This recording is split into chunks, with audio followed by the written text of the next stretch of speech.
Welcome to my channel. আশা করি সবাই ভালো আছেন, সুস্থ আছেন। আজকে হচ্ছে 3rd day weight loss challenge. দেখতেই পাচ্ছেন সকাল সকাল উঠে আগে ওয়েটটা নিয়ে নিয়েছি। কালকে যারা দেখেছেন ভিডিও বুঝতেই পারছেন যে 350 গ্রাম ওজন কমেছে। তো তারপরে চলে গেছি ব্রেকফাস্ট বানাতে। ব্রেকফাস্ট 7:30টাতে করেই আমি স্কুলে বেরিয়ে যাই। তো আজকে কিন্তু একটু অন্যরকম ব্রেকফাস্ট করেছি চিয়া পুডিং।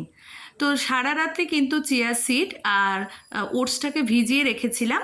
এবারে ওর সঙ্গে ফ্রুটস যেমন আম, হাফ আম, অ্যাপেল আর খেজুর আর আমন্ড সেগুলোকে মিশিয়ে তার উপরে চিয়া সিড দিয়ে মিশিয়ে, এর সঙ্গে কিন্তু কোনো রকম আমি দুধ, দই বা মিষ্টি, চিনি কিছুই ব্যবহার করিনি। যদি আপনারা মনে করেন দই দিতে পারেন বা ফ্যাট ফ্রি দুধ দিতে পারেন, দিয়ে কিন্তু আপনারা মিশিয়ে খেতে পারেন, এটা আরও টেস্ট হয়। তো এটা বেশ সুন্দর করে বানিয়ে নিয়েছি এবং খেয়ে দেখছেন রেডি হয়ে গেছে।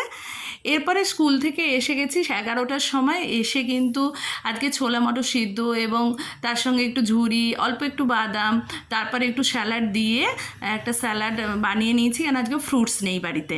তো এটা কিন্তু 11টার সময় আমরা খেয়ে নিয়েছি, এটা মিড স্ন্যাক্স।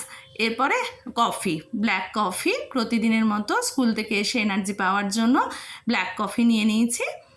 তো এটা খাওয়ার পরেই কিন্তু আমি রান্নাবান্না সেরে নিয়েছি। তো তারপরে দেখছেন যে লাঞ্চটা একটাই করেছি।